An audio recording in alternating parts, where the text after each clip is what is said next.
Okay guys, magandang araw sa ating lahat. So, tayo po yung naglo-loading sa ating tub ng farmers. Yan, so more than 300 meters yung source natin ng ating tubig mga farmers. Then naka-half yung natin, lakas ng ating makina na ginagamit na pump ng farmers doon sa string natin. So mas pinalakasan natin ng konti yung under ng ating makina mga ka-farmers. Okay, so yung tanim natin dito, so tingnan natin. Okay, so ito yung natin dito, main pump pang supply sa ating tanim.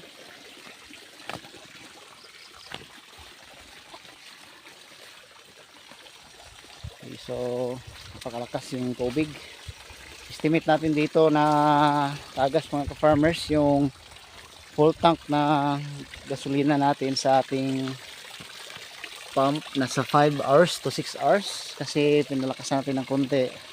So after 6 hours maximum ubos na yung gasolina natin na full tank. Okay, so dito na yung mukha ng ating tanim mga ka-farmers at 1 week after, kasi last Wednesday po tayo nagtatanim dito through direct seeding, pero pinalabas muna natin yung ugat ng seeds mga ka-farmers para lesser yung mga palyado o yung hindi talaga mag germinate na mga seeds mga farmers. So ina-avoid natin yon, kaya nagawa tayo ng ganyang paraan na palabasin muna yung ugat ng ating tanim. Okay, so 1 week after direct planting mga farmers, so first 2 leaves, then meron na siyang nagsulputan na another leaves. So maganda naman yung natin dito performance ng ating Galaxy Max F1 mga ka-farmers. So hanggang doon. Okay, so ito yung tab natin mga ka-farmers. Then puntahan naman natin yung setup ng ating drip mga ka-farmers. So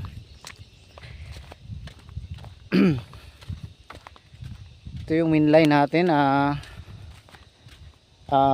mainline natin na hose mga ka-farmers, yung 2 inches. Medyo mga mumurahin lang to na hose na mainline mga ka-farmers kasi medyo may kamahalan yung presyo sa original talaga na mga makapal na hose mga ka-farmers. Okay, so left and right. Okay, hanggang doon hinahati natin mga ka-farmers para equal distribution yung tubig mga ka-farmers. So doon sa baba mga siguro nasa 40 meters, then doon is 40 siguro or 30. Yan, so hinahati natin. So doon sa gitna tayo dumaan mga farmers. Then hanggang doon meron tayong pin na ginagawa dyan, ayan, para mahati talaga yung tubig. So papunta doon sa kabilang rows mga farmers kasi meron tayong rows na pahalang. So puntahan natin.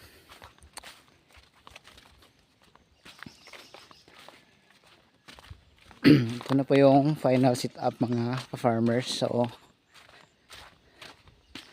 ngayon hindi po na tayo nagpapatubig dito, pero tayo po ay nag-ano ng tubig kasi inihanda natin sa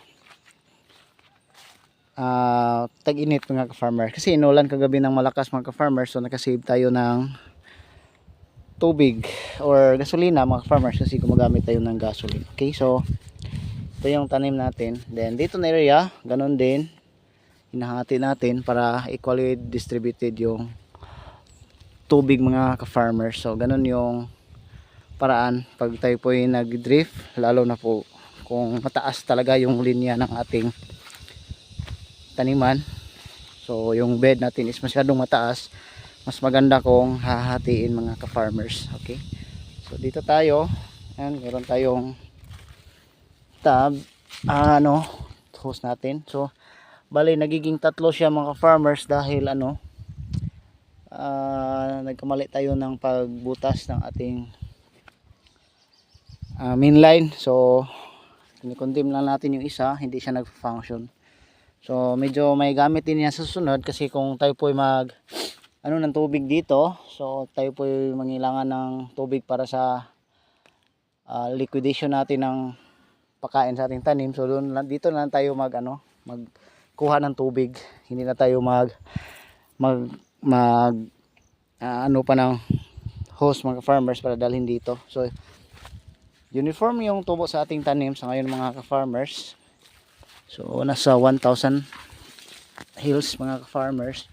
Okay, so far so good. Okay, so maraming damo sa gitna.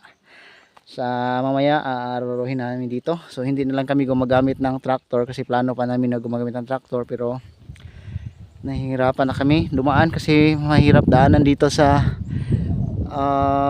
patungo dito sa area mga farmers kung tayo po ay gumagamit ng tractor. So nahihirapan po kami.